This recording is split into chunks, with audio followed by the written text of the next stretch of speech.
apapun musibahnya dia tetap ayah saya. Cukup untuk bilang maaf itu aja udah cukup banget bagi saya. Bapak yang salah, bapak yang bikin kamu seperti ini. Bahkan mereka ikut membuli, bencong. Bayinya mati di dalam dan dia nggak keluar, jadi itu butuh operasi lagi. Hidup adalah perjalanan kisah. Kisah indah membawa bahagia. Kisah sedih membawa lara. Semuanya berharga. Karena suka duka, lara bahagia, pada akhirnya membuat perjalanan hidup kita syarat akan makna. Mari resapi bersama dalam Ruang Cerita Linda Anugrah. Selamat pagi, siang, sore, dan malam. Bapak-bapak, ibu-ibu, sahabat sekalian, jumpa lagi di channel YouTube Ruang Cerita Linda Anugrah. Tapi kali ini hostnya beda. Karena Ibu Linda berhalangan jadi host, jadi saya mendadak nih membajak channel ini. Narasumber kita kali ini seorang wanita luar biasa, menjadi inspirasi, menjadi panutan banyak orang. Seorang dosen, seorang businesswoman, part-time model juga, dan semua orang juga sudah mengenalnya. Kita sambut bersama Ibu Linda Anugrah, narasumber kita kali ini, khusus di bulan Agustus. Selamat sore Ibu, apa kabar? Sore, baik, Wah, sehat. wih, keren sekali wardrobe-nya ya, biru jaketnya, bajunya juga ada lukisan langsung. Ini wardrobe punya siapa, Bu?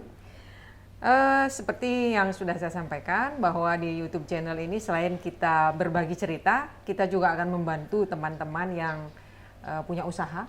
Jadi wardrobe ini, yang dalamannya ini adalah produksi dari Winda, seorang pelukis disabilitas dari Singaraja. Kemudian yang luar ini dari Ayah Kuliter, mungkin bisa dilihat nanti di IG-nya.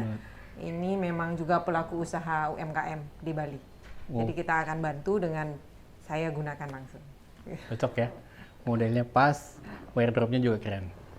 Sekarang ini kan sebagai istri, sebagai ibu, sebagai pebisnis juga, sebagai dosen, penggiat sosial, kok sempat-sempatnya sih ada waktu buat Bu Linda ini untuk kuliah lagi gitu? Ya, ini sebenarnya juga pertanyaan banyak orang, termasuk teman kuliah saya dan juga dosen saya. Karena sebenarnya meskipun saya dosen, tapi saya adalah dosen praktisi, bukan akademisi murni. Jadi saya diminta menjadi dosen karena saya mengajar mata kuliah entrepreneur yang dimana saya kesehariannya adalah seorang entrepreneur. Seperti itu. Saya bukan dosen PNS yang dituntut untuk selalu naik pangkat, tidak seperti itu. Jadi sebenarnya kuliah atau tidak saya ke jenjang S3 tidak ada pengaruhnya, tidak besar pengaruhnya. Cuman bagi saya percaya orang bijak mengatakan bahwa ketika kita berhenti belajar, kita tua. Kalau kita ingin muda terus, kita harus terus belajar. Itu satu. Oke. Kemudian yang kedua, anak-anak zaman sekarang, generasi Z, itu tidak suka diberi ceramah. Tidak suka dinasehati. Dia adalah peniru yang ulung, peniru yang baik. Jadi kalau kita ingin anak-anak kita baik, kita ingin siapapun generasi muda itu baik, beri saja contoh yang baik. Jadi saya karena saya punya anak banyak, juga punya menantu, saya ingin memberi mereka contoh role model bahwa belajar itu tidak mengenal usia. Sampai usia berapapun selama kesempatan, daya dukung ada, why not gitu. Toh kalau saya tidak kuliah juga waktu berjalan terus. Kalau ada S2 dan ada yang lebih tinggi bisa saya capai S3, kenapa tidak?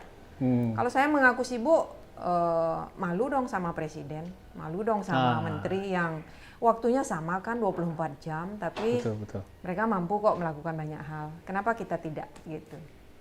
Dengan belajar, kita tidak menjadi tua. Wow. Berarti otomatis dengan itu adalah salah satu alasan kenapa Ibu Linda kuliah lagi. Karena bisa disebut lagi sebagai mahasiswi. Gitu. Oke. Sekarang ambil S3-nya ini bidang apa, Bu? Saya ambilnya di bidang ilmu ekonomi. Ilmu ekonomi. Iya. Berarti nyambung sama yang sebelumnya. Nyambung sama yang sebelumnya. Oke. Ya. Ini targetnya selesai kapan? Sebenarnya kalau kita jenjang S3 itu target yang sudah ditetapkan itu 3 tahun, 6 semester. Tapi saya punya tekad kalau bisa 2,5 tahun supaya saya bisa lulus. Mudah-mudahan bisa cum laude. Wow. Tapi memang ini cita-cita dari kecil dulu bahwa saya mau kuliah sampai S3 gitu, seperti itu. Kalau dibilang cita-cita sejak kecil, mungkin ya, karena kebetulan orang tua saya, ibu saya adalah dulu seorang guru. Kemudian bapak saya juga orang yang sangat luas wawasannya di zamannya, waktu saya kecil itu tahun 70-an saya lahir, itu bapak saya sudah punya visi ke depan bahwa satu-satunya hal yang bisa mengubah nasib atau masa depan seseorang adalah pendidikan.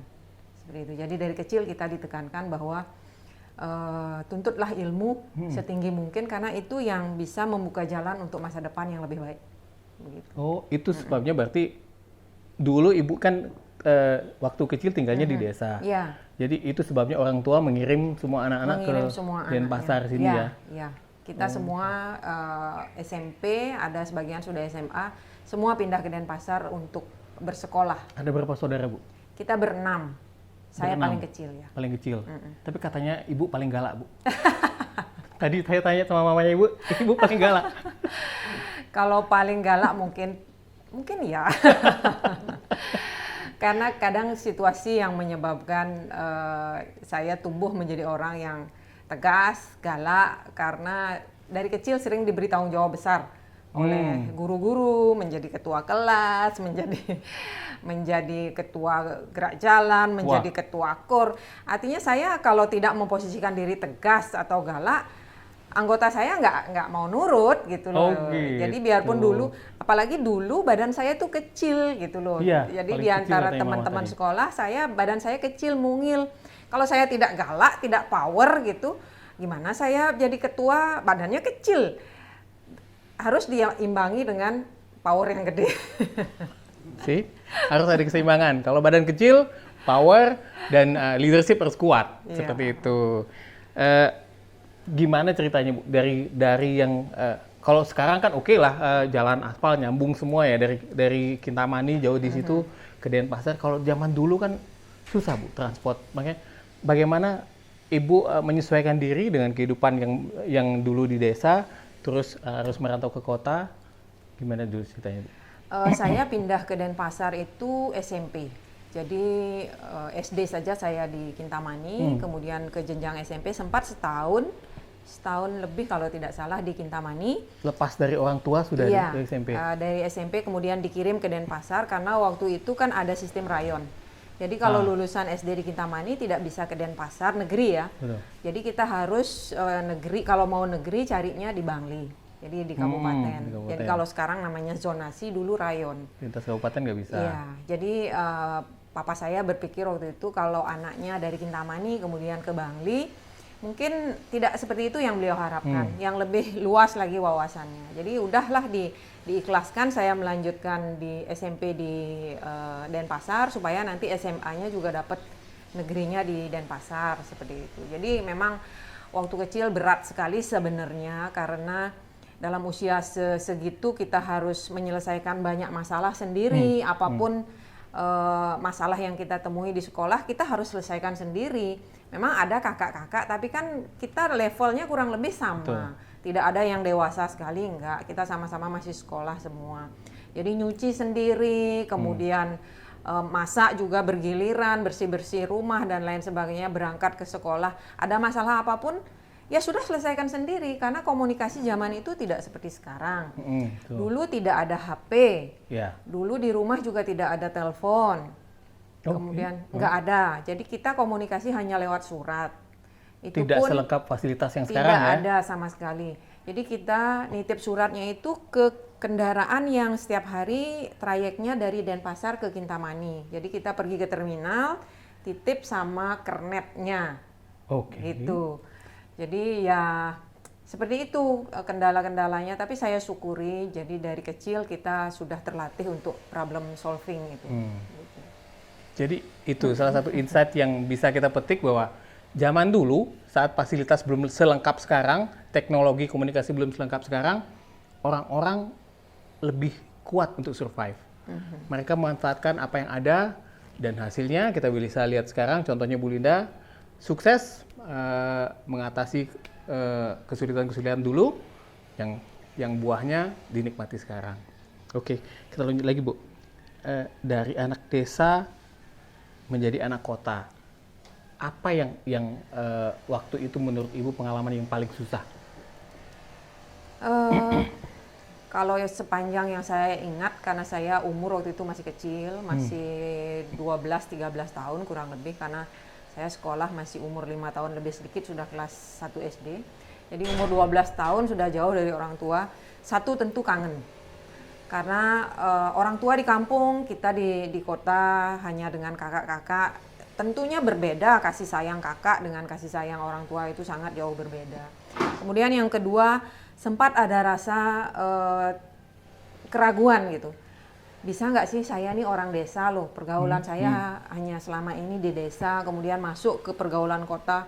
Waktu awal-awal jalan di Denpasar saya nggak tahu, kemudian teman-teman ngomong apa, saya ngomong apa, masih seperti orang ada culture gap gitu. Ada sedikit rasa minder, bisa nggak sih saya mengikuti seperti itu.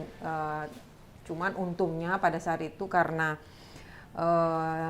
boleh dikatakan untuk IQ mungkin saya lumayan lah gitu. Jadi begitu pindah ke Denpasar langsung di kelas tuh dapat juara. Itu yang membuat saya kemudian ternyata saya mampu kok, biarpun saya dari desa tapi saya di kelas ini saya langsung juara satu. Ya, di situ ya. Saya langsung juara satu. Kemudian saya ikut tim basket seperti itu dan juga terpilih. Jadi dari situ pelan-pelan masih mungil Bu? Masih SMP. Kelas Masih 2 udah mulai tinggi, okay. Ya karena main basket itu. Dari situ mulai percaya diri, mulai tumbuh. Oh ternyata biarpun saya dari desa, saya bisa kok asal mau berusaha gitu. Oh, oke. Itu SMP-nya berarti sudah di sini? Sudah di sini. Dulu SMP-nya kalau boleh tahu SMP mana? SMP 4. SMP 4? Denpasar ya. SMP 4 Denpasar, terus melanjutkan jenjang SMA-nya SMA ke? 1. SMA 1. Iya, dan dari SMP 4 waktu itu seingat saya hanya 3 orang kami yang lolos ke SMA 1. Termasuk saya, salah satunya. Berarti kalau cuma 3 orang, bukan cuma juara 1 dong Bu waktu SMP, tapi bisa jadi juara umum? Kalau tidak salah juara umum 3 apa berapa gitu, saya lupa sih kalau karena di SMP 4 waktu itu tidak ada di peringkat umum, hanya kelas saja. Berarti memang sudah dari kecil sudah dibiasakan untuk meraih prestasi yang terbaik ya. Wow. SMA 1, nah itu kita juga bisa insight di situ bahwa bukan cuma tentang kecerdasan, kemampuan kita untuk dalam akademik, tapi juga penting sekali menjalin hubungan dengan teman-teman sebaya nanti di sekolah, agar nanti ke depan, di masa depan kita dapat punya koneksi yang akan memudahkan pekerjaan atau usaha kita. Ibu setelah itu dari SMA, kita runut dulu ya sebelum kita bahas ke depan lagi. Dari SMA itu lanjut kuliah atau gimana? Iya, kuliah. Jadi SMA 1 saya kemudian diterima sebenarnya di sastra Inggris di Fakultas Sastra Inggris di Universitas Udayana pada saat itu. Ibu ambilnya itu atau sebenarnya itu pilihan kedua. Sebenarnya itu pilihan kedua. Ayah saya sebenarnya pingin sekali saya ini menjadi dokter. Makanya waktu SMA saya memilih jurusan biologi. Tapi jujur saja waktu saya masih sekolah saya punya fobia. Saya tidak berani lihat darah. Jadi meskipun mencantumkan pilihan pertama kedokteran, kemudian pilihan kedua sastra Inggris, tapi dalam hati saya berharap mudah-mudahan saya nggak keterima di kedokteran. Karena kalau dilihat dari fakultasnya kan beda banget tuh. Iya. Yang satu kedokteran, yang satu tiba-tiba bahasa Inggris. Iya, gitu. Karena bahasa Inggris sebenarnya saya hobi. Saya suka sama bahasa Inggris. Jadi pilihan pertama saya cantumkan kedokteran dengan harapan mudah-mudahan nggak dapet karena nggak siap gitu. Pilihan keduanya sastra Inggris dan akhirnya diterima di sastra Inggris. Oke. Tapi kalau saya dengar cerita, Ibu menikahnya kan dalam usia muda nih, gitu loh, usia muda. Itu waktu kuliah semester berapa? Bisa itu. Jadi itu juga sebenarnya yang kemudian memutar arah saya sedikit, gitu. Saya di sastra Inggris di semester awal, kemudian karena ya biasalah anak muda waktu itu kita punya ego, punya emosi, punya apa arogansi, merasa diri, oh saya ini loh sudah mahasiswa gitu.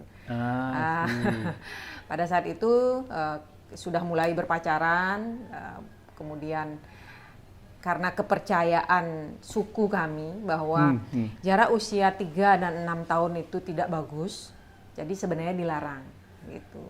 Kemudian ya itu tadi karena merasa ego, saya sudah besar loh, jangan saya dilarang-larang, jangan gitu. ya Diatur artinya lagi. ya karena saya jiwanya memang keras sejak kecil. Kemudian saya mampu kok, ya udah saya sudah dewasa, akhirnya memutuskan toh saya sudah lulus SMA, sudah kuliah, artinya udah boleh nikah. Saya memutuskan menikah karena Berarti sih. Wow. Sih. Jadi itu salah satu maksudnya apa namanya? Idealis ya. Idealis kaum muda ya. Begitu dia merasa bisa, enggak, saya udah nggak bisa diatur, nggak usah saya diatur gitu. Berarti waktu itu keluarga memang maksudnya lebih berat untuk tidak menyetujui. Iya, tidak menyetujui karena sebenarnya kalau di analisa mereka khawatir karena kan katanya konon kalau jarak usia 3-6 tahun itu bisa rawan terjadi percekcokan, kemudian ketidakcocokan. Orang tua sebenarnya niatnya baik, tidak ada orang tua yang ingin menjerumuskan anaknya ke jalan yang susah kan seperti itu. Cuman kembali lagi pada saat usia segitu apa sih pikiran kita masih pendek gitu loh. Jadi memutuskan untuk menikah dan akhirnya dalam waktu singkat akhirnya diberi kepercayaan untuk punya anak yang pertama itu. Itu masih kuliah, Bu? Iya. Jadi saat itu saya kemudian baru sadar. Dalam waktu bersamaan saya mengambil 3 beban. Beban kuliah, kemudian beban mengurus anak, kemudian waktu itu saya juga sudah mulai belajar kerja. Di saat itu kemudian baru saya sadar, oh ternyata tidak semudah itu. Akhirnya sempat saya vakum. Kalau tidak salah 2 tahun vakum tidak kuliah. Kemudian saya berpikir kalau terus lanjut di situ kan waktu itu semua masih di Bukit kuliahnya. Kalau UNUD semua di Bukit. Lumayan ya jaraknya. Ya jaraknya jauh, tidak seperti sekarang lagi iya. aksesnya masih sulit. Jadi kalau jam pertama ada kuliah, kemudian nanti jam ketiga ada lagi di sela waktu itu kita tidak bisa ngapa-ngapain gitu. Jadi kantinnya relatif jauh, tidak ada, panas gitu. Padahal anak saya di rumah juga perlu diurus. Akhirnya selama 2 tahun okelah saya ngalah gitu. Dan saya pindah kuliah. Gitu. Oh, berarti memutuskan untuk menikah itu kan berarti memutuskan untuk mengambil pekerjaan seorang dewasa. Iya. Berarti ada konsekuensinya bahwa orang tua nih lepas beban berarti. Iya, betul. Berarti memang benar-benar mandiri ya, Bu, sejak saat itu ya? Iya, sejak saat itu. Karena saya merasa ini keputusan saya, apapun konsekuensinya saya terima. Jadi kembali lagi, karena karakter saya orangnya teguh ya, beda-beda tipis dengan keras lah. Saya orangnya, kalau saya punya tujuan sesuatu, apapun resikonya dalam perjalanan itu saya terima. Saya tidak akan mengeluh, saya tidak akan menyesali, saya terima. Salah satu resikonya, ya, bisa Ibu ceritakan? Konsekuensinya salah satu konsekuensinya adalah satu, saya tidak bisa jalan-jalan lagi ikut teman-teman. Karena teman-teman bersenang-senang, saya kan ngempu. Gitu. Bayi saya nggak bisa ditinggal.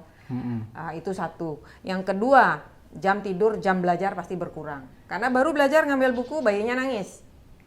Gitu. Belum lagi harus kerja. Jam istirahat saya sedikit sekali waktu itu, cuman syukurnya waktu itu kan masih muda. Jadi mengambil 3 beban dalam waktu bersamaan juga, itu Bu, ya?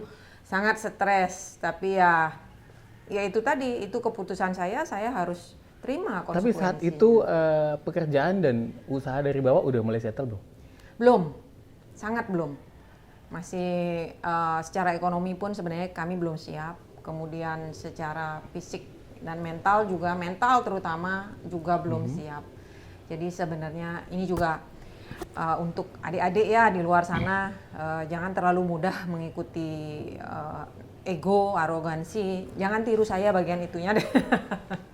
Tapi kalau kita kan ngomongin gambaran besarnya, mungkin dengan seperti itu kemampuan untuk bertahannya lebih kuat di situ.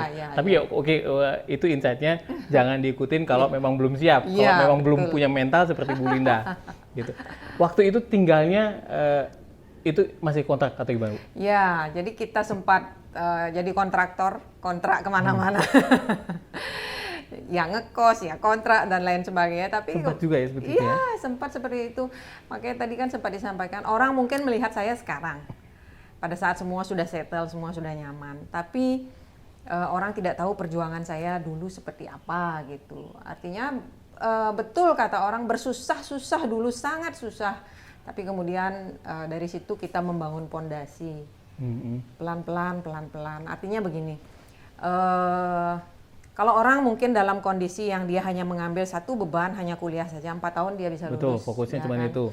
Kalau saya sempat mengalami perlambatan, karena harus ngurus anak, bekerja.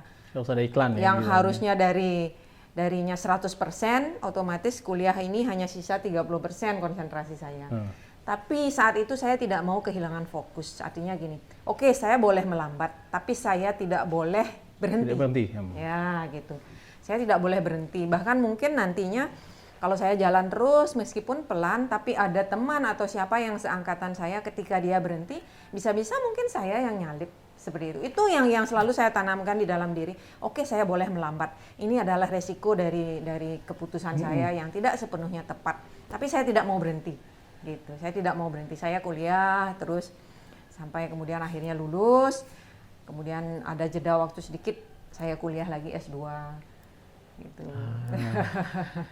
Ada satu cerita katanya saat itu dalam masa belum settle itu Ibu Linda bahkan ditolak oleh satu leasing saat mengejual kredit.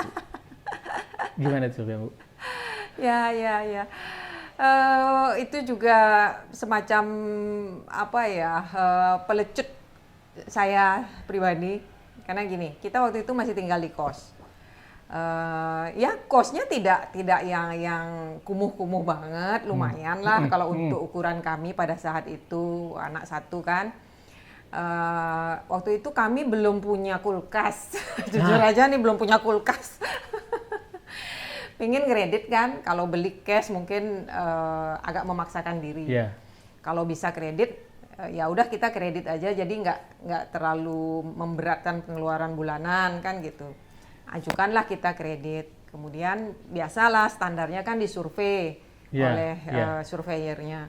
Kemudian mungkin dilihat, ibu dan bapak ini masih kos, kalau kemudian dia kabur kami cari kemana, mungkin begitu yang ada di pikiran surveyornya.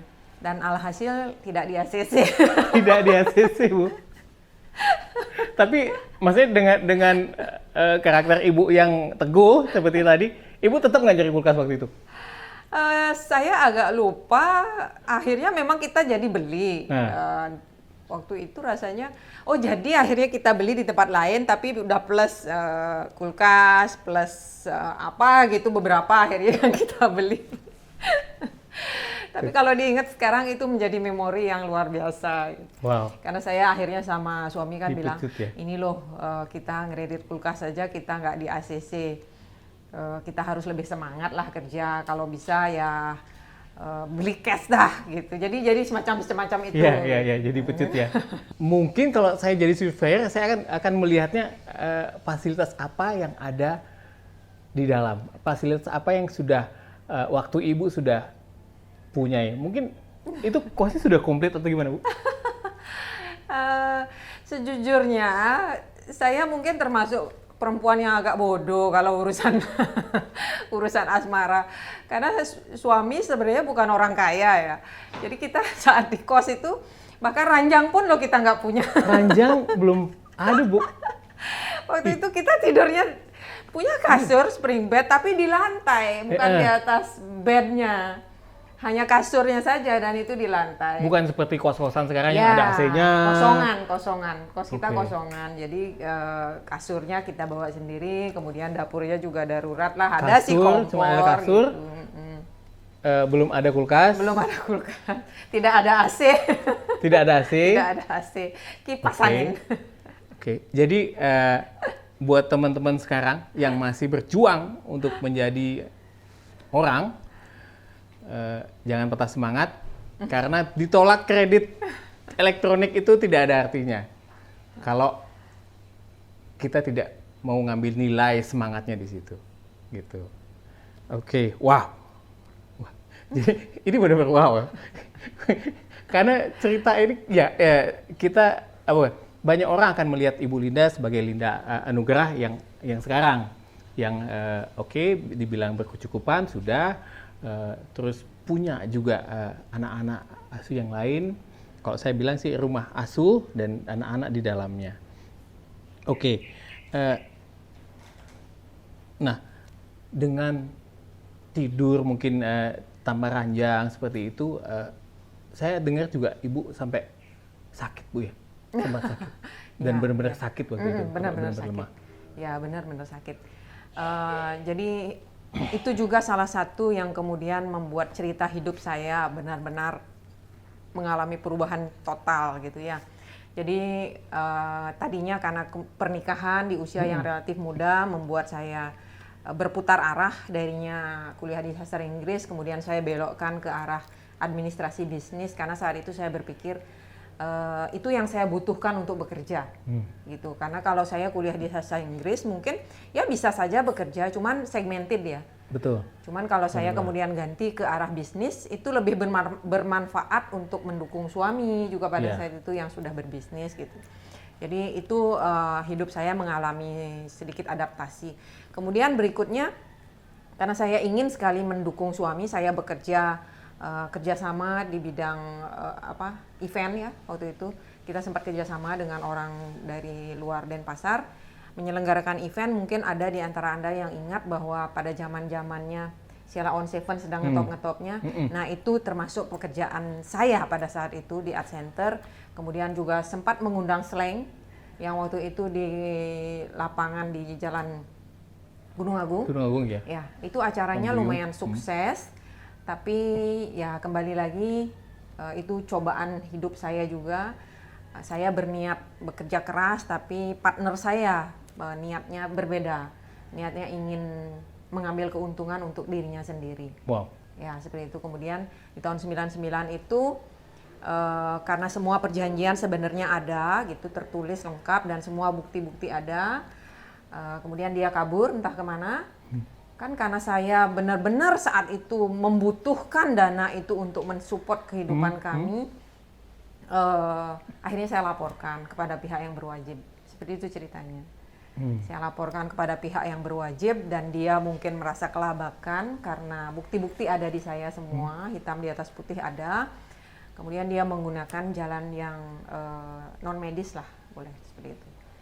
Jadi saat itu akhirnya saya percaya bahwa yang seperti itu ada. Jadi kalau sebelum-sebelumnya saya selalu beranggapan bohong, nggak ada yang seperti itu buat-buat dan lain sebagainya. Tapi saat saya mengalami sendiri berada di batas tipis antara hidup dan mati, satu tarikan nafas saja waktu itu terlambat. Itu sampai jadi nearly death experience kalau orang spiritual mengatakan seperti itu. Saya betul-betul merasakan, seperti ini loh orang sekaratul maut gitu. Itu sudah betul-betul satu tarikan nafas lagi dan saat itu saya sudah berserah. Artinya kalau memang waktu saya saat itu tiba, hanya satu yang saya sesali. Saya belum bisa membahagiakan orang tua saya waktu itu. Gitu. Karena saya belum apa-apa kan, jangankan untuk membahagiakan orang tua, untuk men-settle diri sendiri aja belum. Cuman saya bisa apa waktu itu gitu loh. Kalau memang waktu saya di sini saya mohon ampun. Itu yang saya ucapkan dalam doa. Suami pun saat itu sudah menangis, karena saya sudah tidak bisa bergerak. Sudah di tempat tidur. Di tempat tidur, ke kamar mandi pun sudah digendong. Seperti itu. Jadi kalau ke dokter dibilang tidak ada penyakit apa-apa, hanya depresi, stres karena ditipu orang, tapi kenyataannya masa stres sampai badan saya ini sudah tidak bisa bergerak. Berapa lama itu berlangsung? Sampai dari awal sampai puncaknya itu prosesnya itu kira-kira 2 bulan. 2 bulan ibu langsung drop sampai Ya, gitu? drop. Satu memang karena saya stres urusan dengan partner bisnis yang hilang, kemudian saya harus lapor polisi dan lain sebagainya. Betul. Kemudian tapi yang membuat saya yakin bahwa itu betul-betul ada sesuatu yang Di luar nalar? Di luar nalar, karena setiap hari-hari Tertentu gitu. tertentu saya mulai merasakan sakit di sekujur tubuh itu seperti ada binatang di dalam tubuh yang menggigit gitu ya, menggigit, tapi saya tidak tahu datangnya dari mana. Sebelah mana sakitnya? Seluruh tubuh sakit. Kemudian puncaknya itu ya saya kurang lebih 5 hari nggak bisa bangun dari tempat tidur. Dan setiap kamar mandi selalu digendong dan lain sebagainya gitu. Tapi saya masih bisa mendengar gitu. Masih bisa mendengar, masih bisa ngomong. Cuman dari leher ke bawah ini saya sudah tidak bisa merasakan, tidak punya kontrol. Ibaratnya kayak saya mau menggerakkan kaki, kalau sekarang kan gerak, dia nggak mau gerak gitu loh. Oh, wow. Tangan sama kaki ini udah nggak mau gerak. Saya kepingin menggerakkan tapi nggak ada powernya lagi gitu. Seperti itu rasanya. Sampai di puncaknya sekali itu tanggal 24 Desember, saya masih ingat sekali, 24 Desember tahun 99, nafas saya sudah di sini. Jadi nafas tuh nggak mau turun, dibawa turun nggak gitu. mau, pendek kayak nyangkut gitu loh, nyangkut di leher. Nah di situ diem, oh ini mungkin waktu saya gitu, karena sudah nggak benar-benar nggak bisa diajak turun nafasnya gitu, nggak bisa. Tapi akhirnya waktu itu ya boleh dikatakan ada mujizat, karena akhirnya hanya dibantu dengan doa yang menyembuhkan saya. Kekuatan doa Ya, ya. ketika didoakan, kemudian saya merasakan sekali ada aliran hangat yang pelan-pelan turun dari leher, kemudian ke badan, ke kaki, ke tangan, dan tiba-tiba bisa digerakkan lagi gitu. Itu yang sulit ya saya ceritakan dengan sebanyak apapun, sulit saya menggambarkan sepenuhnya situasi saat itu. Hanya didoakan, saya rasakan ada aliran hangat turun dari leher, kemudian ke badan, ke tangan, ke kaki. Tiba-tiba saya bisa gerak lagi, bisa duduk, bahkan bisa langsung makan gitu. Dari yang benar-benar sudah tidak bisa bergerak. Tanpa obat, tanpa suntikan, tanpa apapun, hanya dengan doa. Apakah dari titik itu ibu kemudian mulai dalam berkegiatan sosial? Bisa dikatakan itu salah satu pencetusnya. Kalau kegiatan sosial sebenarnya saya dibesarkan dalam lingkungan keluarga yang memang memberi itu sudah menjadi keseharian. Jadi bapak saya kan seorang veteran pejuang. Kemudian paman saya pun gugur dulu di medan perang. Bahkan bapak saya waktu meninggal pun dimakamkan secara militer karena beliau tercatat sebagai veteran pejuang. Jadi saya terbiasa melihat bahwa hidup itu harus bermakna dengan memberi kepada sesama. Bahkan bapak saya dulu sangat memberi teladan, melihat orang susah, jangankan berupa uang, bahkan pakaian yang dia pakai, kalau dia melihat orang susah, dia lepas kemudian dia berikan kepada orang. Itu yang cukup membekas di hati saya, value itu. Value ya. Dan nilai kemudian memberi tahun, itu sudah tahun diajarkan. 99 itu menjadi pencetus salah satu. Di situ saya yakin bahwa waktu itu saya masih diberi waktu untuk mengumpulkan bekal, supaya nanti ketika saya kembali ke keabadian tidak ada hal-hal yang saya sesali. Artinya membahagiakan orang tua, membantu sesama, kemudian memperbaiki diri tentunya menjadi versi yang lebih baik lagi. Itu mulainya berkegiatan sosial itu kan nggak langsung punya yayasan seperti ini Bu ya. Itu biasanya Ibu keliling-keliling atau gimana Bu? Jadi gini, karena value yang sudah ditanamkan oleh orang tua, kemudian saat saya sudah sembuh tahun 99 itu, saya mulai berpikir anak saya pun harus saya beri contoh yang baik. Waktu itu kan baru 1. Saya pikir sama caranya seperti yang ayah saya lakukan gitu, harus memberi dia contoh. Jadi ketika dia ulang tahun, kenaikan kelas seperti itu, atau ada hal-hal spesial lain, saya bawa dia ke panti asuhan, panti jompo, atau ke TPA seperti itu. Ini lo lihat banyak orang susah juga. Yang lebih susah dari perayaan kita. ulang tahun anak-anak, ya, kenaikan kelas seperti itu.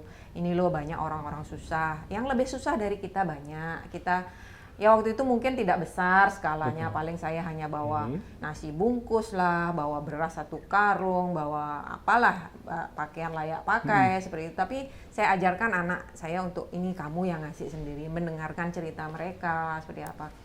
Itu kemudian karena berlangsung terus rutin, intens, teman-teman di sekeliling saya mulai melihat gitu. Kapan kamu ada ke panti asuhan lagi atau kemana? Saya nitip ya gitu awalnya. Saya nitip gitu. ya, oh ya boleh. Jadi ada yang nitip beras, ada yang nitip apa. Akhirnya dari hanya saya bawa 1 mobil, kemudian jadi makin banyak. Dan dari situ juga saya belajar bahwa kalau kita menerima titipan harus kita bertanggungjawabkan.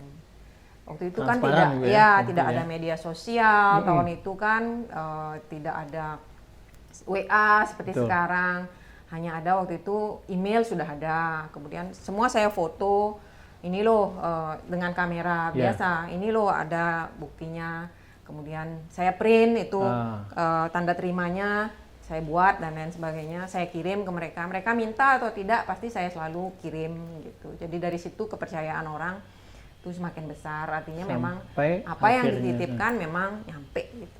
Sampai akhirnya Ibu tercetus untuk membuat yayasan dan rumah asuhan itu gimana? Itu dah awalnya itu dah semakin membesar kan, skala kita semakin banyak juga orang bergabung. Aku ikut dong gitu loh. Yuk deh kita bikin komunitas saja, kita tentukan setahun minimal 2 kali. Biasanya dulu Juli sama Desember.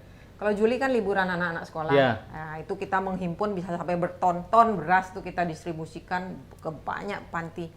Kemudian Desember juga kan menjelang Natal, tuh biasanya kita libur juga kan. Nah itu udah makin banyak. Akhirnya mulailah saya kenal dengan banyak pengurus panti asuhan. Melihat ya bukan saya bermaksud mendiskreditkan, ada oknum-oknum yang tidaklah memperlakukan anak-anak asuhnya dengan baik. Jadi di hati saya selalu berpikir mereka loh orang-orang susah. Anak-anak itu sampai tinggal di panti asuhan pasti karena mereka di rumahnya sudah mentok sekali gitu. Kalau kemudian masuk ke panti asuhan tapi nasib mereka tidak jauh berbeda dengan di rumahnya, buat apa? Gitu. Sejak itu kemudian saya sama suami selalu bilang, kalau nanti kita benar-benar sudah settle usaha kita, ingin sekali saya punya panti asuhan dan saya akan perlakukan mereka dengan sangat baik. Saya bilang begitu karena mereka orang sudah susah di rumahnya, jadi sebaiknya kita ajak mereka harusnya akan menjadi lebih baik, gitu.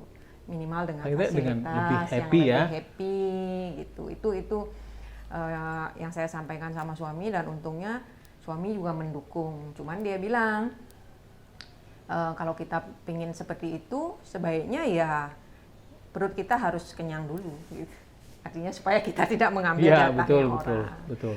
Ya kita kerja keras dulu, kita berdoa, mudah-mudahan niat baik dimudahkan. Dan ternyata memang kita harus percaya bahwa kalau kita punya niat baik untuk kebaikan banyak orang, pasti dimudahkan. Jadi saya juga cukup amazed sebenarnya.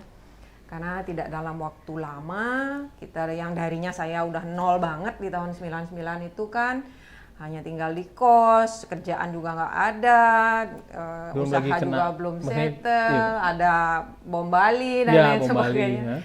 Tapi dalam waktu yang cukup singkat kita bisa mencapai titik kemapanan lah boleh dibilang. Sampai akhirnya punya mana dulu nih, panti asuhannya atau yayasannya dulu? Hampir bersamaan sih. Hampir bersamaan. Awalnya dari Panca Pandawa itu ya? Ya, mungkin memang sudah Tuhan mengatakan, nah ini waktunya gitu loh. Sebelum-sebelumnya itu saya dengan suami, ayo yuk kita nyari tempat yuk yang kita pakai untuk panti asuhan yuk. Mungkin Tuhan bilang jangan dulu gitu. Sampai akhirnya karena saya sudah kenal baik dengan salah satu pengurus panti di Singaraja. Waktu kami berkunjung dia bilang, "Bu, ini ada beberapa anak kami yang saat ini kelas 3.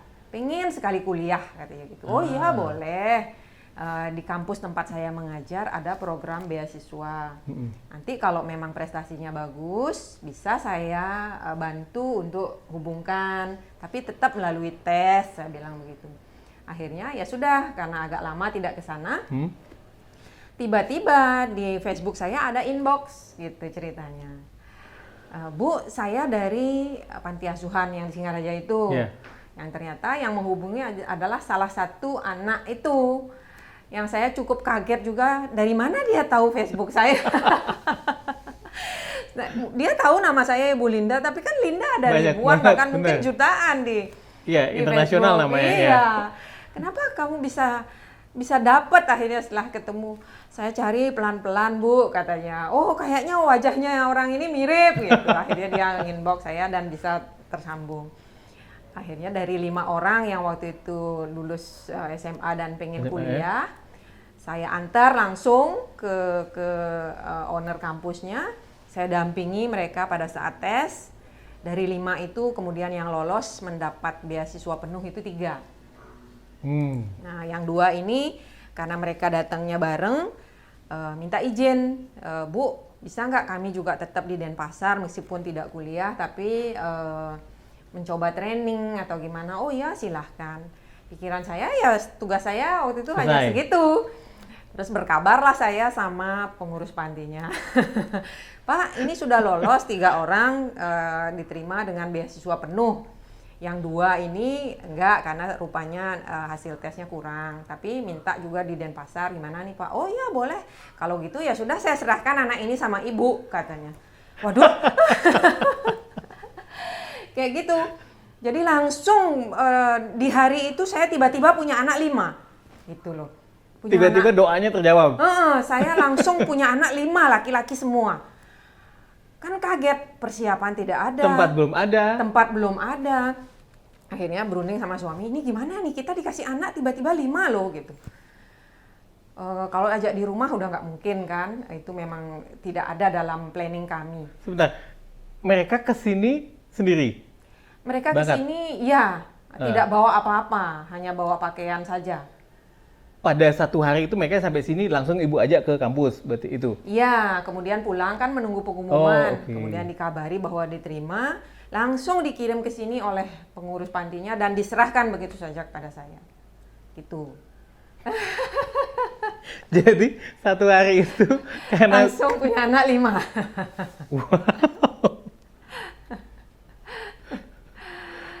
berarti dari situ mau tidak mau harus ada Harus tempat dong diterima, untuk mereka. mau tidak mau harus diterima karena sudah dipercayakan. Iya, begitu Gitu. mau tidak mau diterima karena memang doanya selalu seperti itu. Ini loh, sudahlah, sudah dikasih Iya. tanggung jawabnya. Mau tidak mau harus cari tempat Harus dong. diterima, ya. Cari tempatnya juga harus segera kan. Ya, itu yang saya pikir. Tuhan mengatakan sekarang nih waktunya gitu. Jadi saya terima karena saya juga berpikir kalau misalnya saya tidak mau, pasti mereka tidak akan mampu. Karena Betul. apa? Nggak mungkin mereka bisa kos. Orang mereka anak-anak panti asuhan, mereka mau kos di mana? Biaya pasti tidak ada. Betul. Gitu. Akhirnya berunding sama suami. Kebetulan kami punya kos-kosan. Ya puji syukur dulu kami ngekos. Akhirnya sekarang punya kos-kosan. Kata suami ya sudah sementara kasih dulu di sana. Jadi kita kasih kamar kos itu buat anak-anak. Termasuk saya juga belikan kompornya, belikan lemarinya, berikan tempat tidurnya, belikan jemurannya, belikan magic jar-nya. Ya pokoknya gimana kayak orang ngurus punya anak ngurusin gitu. punya anak mau kuliah sampai ke merantau. spraynya semua ya kita siapin. Berlima itu. Wow. Dari 5 ini kemudian Tuhan ngirim lagi anak-anak yang lain. Sampai sekarang ada berapa, Bu? Sekarang keluar masuk sih sebenarnya sempat 35, sempat 32 karena kan begitu lulus ada yang tidak mau lanjut kuliah atau tidak mampu karena secara akademisnya tidak memadai, akhirnya mereka memilih untuk kursus sebentar kemudian langsung kerja, ya saya silahkan karena kan mereka yang akan menjalani. Ada yang sudah berangkat kapal pesiar, ada yang sudah berangkat bekerja, kapal pesiar, Bu, ya? ada yang sudah mandiri punya toko dan lain sebagainya. Jadi keluar masuk. Kalau yang sekarang tinggal 32 yang tinggal di dalam. Kalau yang di luar dengan status anak asuh yang kita bantu pendidikannya itu kurang lebih per tahun ini 300-an di seluruh Bali. Nggak pusing, Bu? Nggak pusing? Maksudnya, Pusing. punya anak sekian banyak, karakternya beda-beda, Ya. umurnya juga beda-beda, kebutuhannya beda-beda. Pusing. Wow. Bohong kalau saya bilang saya tidak pusing. Pasti pusing. Teman-teman di rumah juga pasti tahu, punya anak 2 aja pusing kok. Apalagi saya sebanyak itu.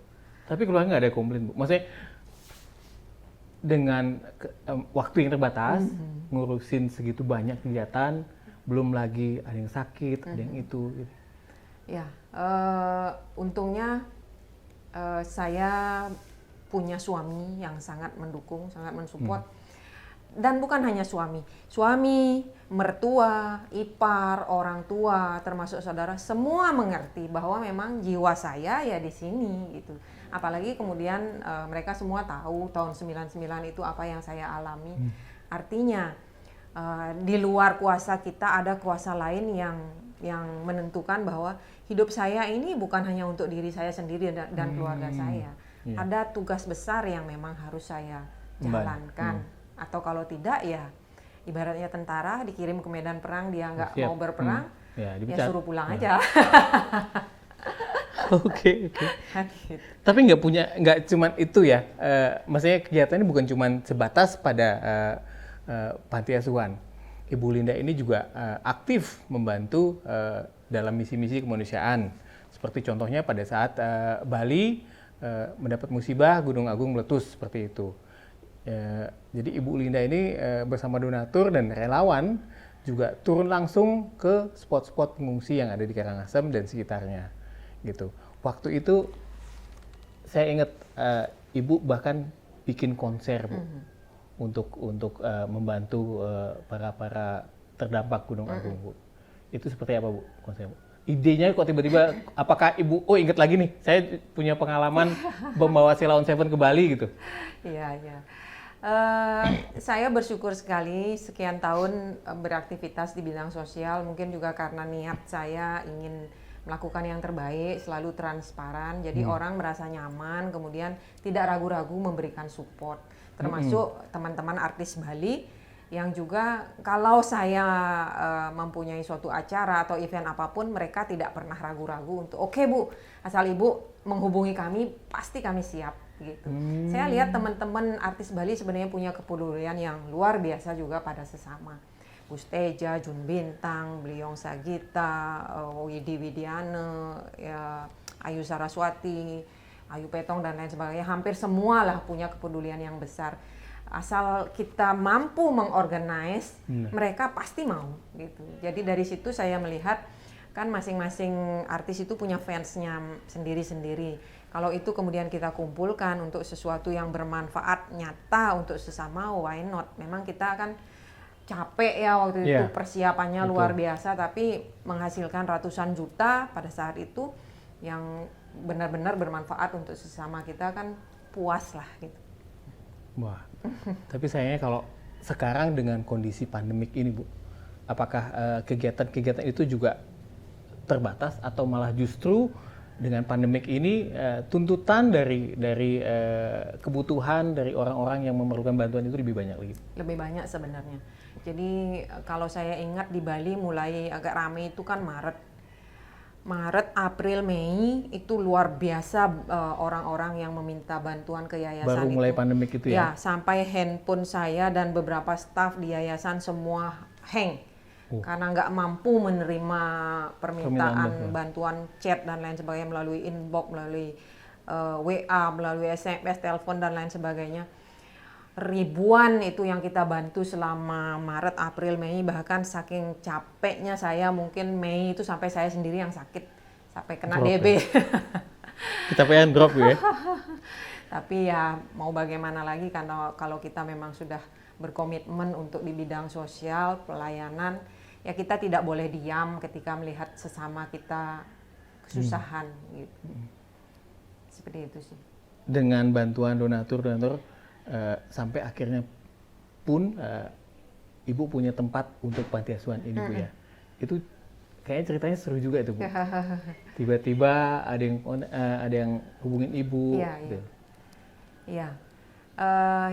Jadi sekalian juga saya sampaikan kepada teman-teman yang bergiat di bidang sosial juga. Satu saja, mungkin ini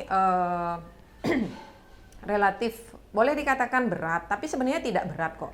Kalau kita punya niat yang murni, niat yang lurus, semesta itu mudah sekali mendukung kita. Gitu. Contohnya pada saat pembangunan gedung baru yayasan kita kan, itu 3 hari sebelumnya saya dengan suami berunding. Tempat kita awalnya kan hanya ngontrak. Betul. Dan itu hanya 2 tahun. Dan akan habis dalam beberapa bulan ke depan, kalau tidak salah 11 apa 9 bulan itu akan habis kontraknya. Suami saya bilang, sebaiknya kita kontrak tanah saja dan kita bangun sendiri karena dia punya kemampuan di bidang bangunan kan. Kita bangun sendiri, pasti kita akan bisa buat lebih luas dan lebih sesuai dengan kebutuhan. Kemudian saya bilang, mau kontrak di mana? Ya kalau bisa di dekat-dekat kantor atau rumah kita supaya aktivitas kita semua tercover. Cuman saya bilang kontrak kalau dekat rumah atau kantor kita kan mahal.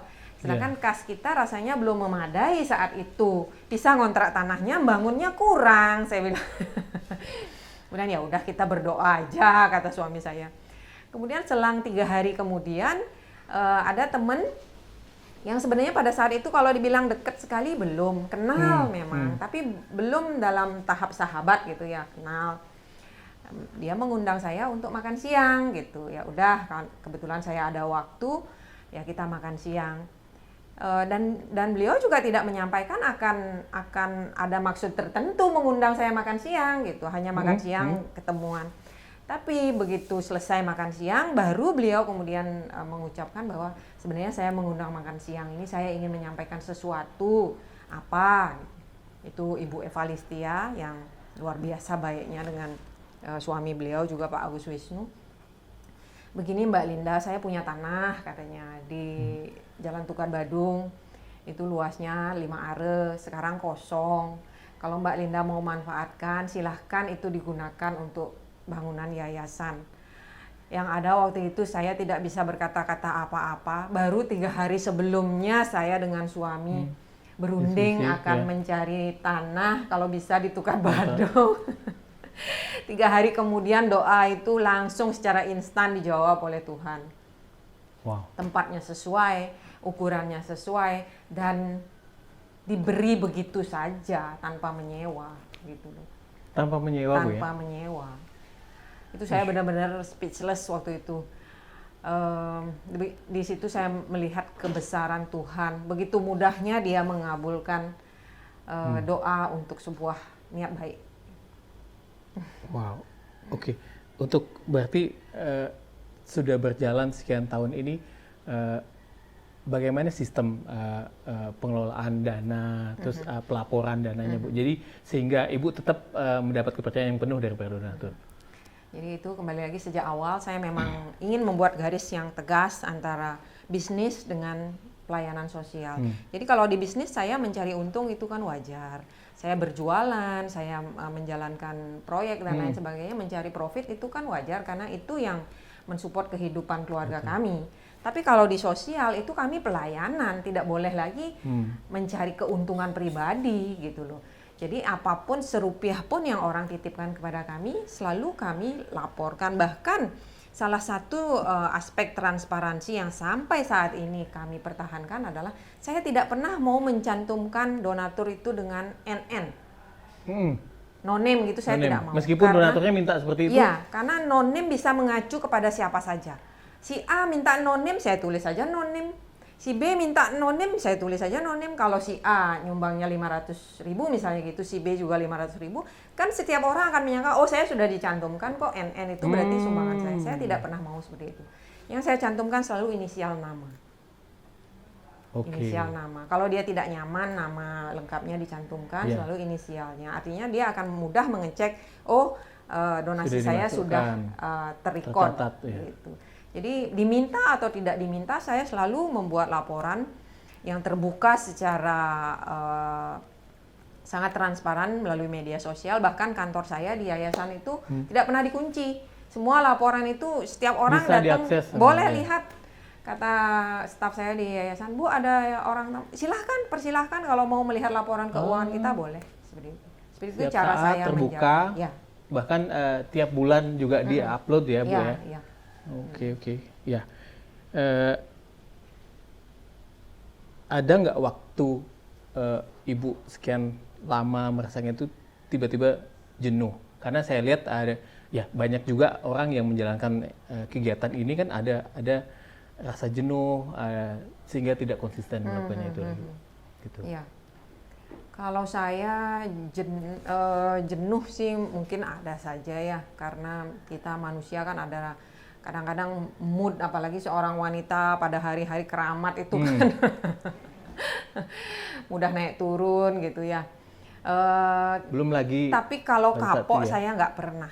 Untungnya itu nggak. Seberapapun beratnya tantangan, jenuh sekali-sekali ada, cuman cepet kok saya sebentar aja dipakai refreshing, udah saya tidak pernah keluar dari jalur saya nggak. Kapok nggak pernah meskipun kadang orang yang dibantu tuh kadang malah lebih ego dari kita. Ya, sering terjadi seperti itu. Artinya begini, Tetap nggak orang kapok ya? datang ke yayasan, pasti orang bermasalah. Bukan? Kalau dia hidupnya fine-fine saja, nggak mungkin dia nyari bantuan sampai ke yayasan, sampai kepada orang yang tidak dia kenal, kan gitu. Pasti orang yang datang kepada saya adalah orang bermasalah. Itu yang sudah saya set dari awal, mindset saya sudah, orang datang sama saya pasti dia bawa masalah. Dan saya harus siap membantu, minimal memberi solusi, kalaupun tidak berupa materi, minimal jalan keluar dan lain sebagainya. Kalau dalam perjalanan itu kemudian ada orang yang ya membuat saya jengkel dan lain sebagainya, saya anggap itu juga sebagai suatu konsekuensi. Kalau saya sih sampai sejauh ini, seperti tadi saya bilang, saya tidak pernah kapok. Justru orang-orang terdekat saya yang kadang-kadang sampai gemes ngelihatnya gitu. Dan merasa, iya, pasti dong Bu, merasa kasihan, emosi dong. Iya. Orang istilahnya ibu saya sudah bantu, kenapa malah justru saya pernah lihat satu justru dimaki-maki. Ya. Tapi tetap ya, tetap konsisten, Ya. tetap pada jalurnya sampai kapanpun tetap dalam Ya. pelayanan Bu ya. Ya. Saya berpikir itu seperti ujian niat saja. Ujian niat. Kalau dicubit dia marah nggak? Kalau ditampar dia marah nggak? Kalau dijewer dia marah nggak? Tapi saya tetap pada niat, dan saya selalu mengatakan pada sahabat saya, pada orang-orang terdekat saya yang kadang-kadang dia jengkel ngelihat karena udah dibantu tapi kok ngelunjak, tapi kok bertingkah gitu kan. Saya selalu bilang jangan samakan dunia pelayanan ini dengan dunia bisnis. Kalau di dunia bisnis kan kita menabung di bank A, bunganya kita tariknya juga dari bank A. Tapi kalau di dunia pelayanan, saya menabung kepada si A, tidak harus dia yang membalas.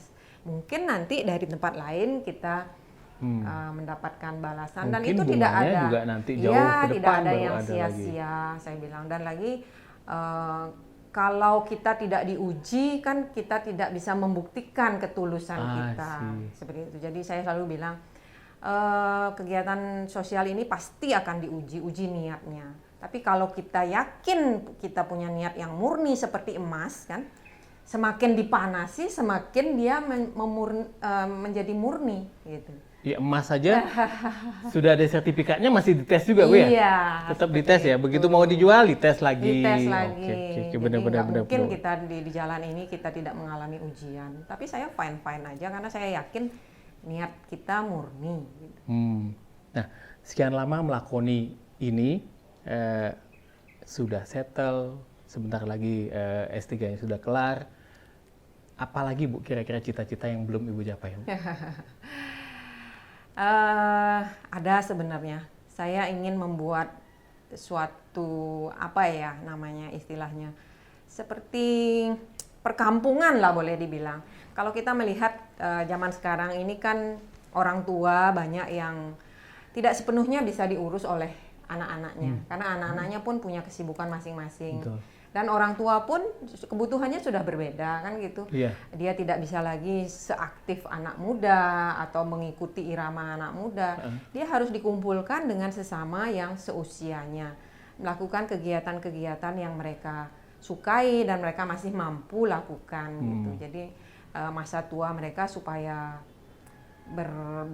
berbahagia lah, semacam senior village sebenarnya cita-cita saya, sehingga di sana nanti akan ada mungkin berbentuk pavilion satu unit dengan sistem subsidi silang. Jadi yang mampu boleh membeli unit gitu, sedangkan yang tidak mampu kita juga sama sediakan, tapi tanpa membayar, tidak lepas dari Senior village sosial, ya. Senior village. Senior village. Wow. Bahkan saya pun mungkin nanti akan tinggal di situ. Oke, Ibu, kalau kilas balik lagi melihat perjalanan Ibu yang warnanya macam-macam, ada yang hitam, ada yang merah, ada yang abu-abu, itu kan semuanya proses, Bu ya. Bagaimana Ibu melihat itu pada saat down, pada saat itu, kalau dari teleskop yang sekarang pada posisi Ibu, kalau Ibu melihat kilas balik lagi, bagaimana Ibu melihat Ibu? Ya, selalu saya yakini bahwa selalu ada hikmah dalam setiap episode kehidupan kita, baik yang sakit, yang bahagia, senang, susah, semua ada hikmahnya. Dulu sempat saya berpikir begini, saya merasa tidak pernah berbuat jahat sama orang, bahkan niat pun saya tidak pernah punya niat jahat pada orang. Tapi kenapa ya kehidupan saya kok dinamikanya luar biasa gitu.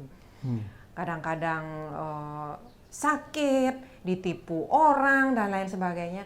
Apa mungkin karma saya di kehidupan terdahulu banyak yang tidak baik? Sempat berpikir seperti itu. Rasanya kok saya dapat susah-susah terus gitu loh. Cuman untungnya saya tidak pernah berputus asa, dan akhirnya ketika itu semua terlewati sampai di titik ini, kemudian saya baru melihat gambaran besarnya begitu ya. Oh, ternyata memang itu adalah proses yang harus saya lalui untuk membuat saya kuat, gitu loh. Jadi ibaratnya orang latihan fisik, kalau kita tidak pernah latihan fisik kan fisik kita cenderung lemah gitu. Mental juga begitu. Kalau saya tidak pernah mengalami masalah-masalah seperti itu, mental saya mungkin akan lembek gitu. Dan saya tidak akan sanggup mengelola yayasan dengan menghadapi ratusan bahkan ribuan orang bermasalah dalam tanda kutip. Pasti mental saya akan down duluan gitu loh. Jadi dari sini sekarang saya melihat, oh itu adalah gemblengan sebenarnya. Tuhan sedang mempersiapkan saya untuk sebuah tugas besar gitu. Jadi ini juga yang ingin sebenarnya saya sampaikan kepada teman-teman di luar yang barangkali saat ini sedang merasa, kok hidup saya gini banget ya, susah aja terus yang saya temui, dari kecil kok saya susah dan lain sebagainya. Barangkali sedang dipersiapkan juga untuk suatu tanggung jawab besar gitu. Seperti itu. Jadi saya tidak pernah menyesali apapun itu, saya tidak pernah sesali karena dengan itu saya merasa kuat. Artinya begini, saya sekarang melihat orang yang ditipu orang, oh saya pernah kok seperti itu rasanya. Iya. Oh saya melihat orang menikah muda, perjuangannya seperti apa, saya dulu juga begitu. Jadi empati saya lebih terasa. Karena saya pernah berada di situasi itu gitu. Saya ada orang sakit, saya juga pernah sakit sampai dying istilahnya. Jadi saya tahu rasanya, artinya benar-benar dari situ saya mendapatkan bekal yang luar biasa untuk menjalani tugas yang saat ini. Berarti kalau boleh saya simpulkan, apapun yang kita saat ini, karena kan kita hidup untuk saat ini, apapun yang kita rasakan, kita terima saat ini, itu adalah satu gambar kecil, satu proses ya Bu, dari rangkaian gambar besar di situ ya Bu. Jadi kalau misalnya kita patah semangat di sini, berarti kita nggak akan sampai ke tujuan yang sudah Tuhan siapkan buat kita. Begitu ya Bu ya? Iya, betul sekali. Yang terakhir, karena ini bulan Agustus, bulan semangat 45 Merdeka, pesan merdeka apa yang Ibu mau sampaikan kepada teman-teman di luar sana yang sekarang ini saat ini masih berjuang untuk bertahan, untuk sekedar bertahan dari krisis dan pandemik ini? Ya, saya menyadari situasi saat ini tidak mudah untuk banyak orang. Cuman selama kita masih punya nafas, selama kita masih punya tubuh yang sehat, kita masih punya harapan. Semua orang berjuang dalam versinya masing-masing. Ada yang berjuang dengan keluarganya, ada yang berjuang dengan pekerjaannya, ada yang berjuang dengan kesehatannya. Jadi jangan pernah merasa menjadi diri yang paling susah, masalah saya paling berat seperti itu, karena masalah itu tidak ada timbangannya. Semua bisa merasa berat atau ringan tergantung dari kita menyikapinya. Dan yang satu lagi, untuk teman-teman di luar sana, selalu yakini di dalam diri bahwa kita sekarang sudah ada di era kemerdekaan, sudah 75 tahun kan. Tidak ada satu orang atau satu organisasi atau siapapun yang berhak menjajah orang lain. Artinya kita semua sebenarnya punya potensi gitu. Kita berhak untuk menggali diri kita menjadi the best version of ourselves.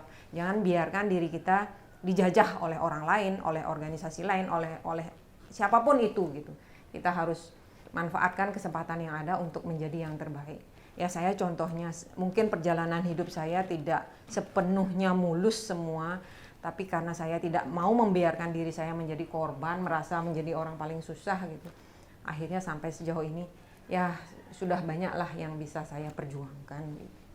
Wow, luar biasa ceritanya Ibu Linda Anugrah, up and down, dari yang berget, semangat, sampai akhirnya down dan rebound lagi.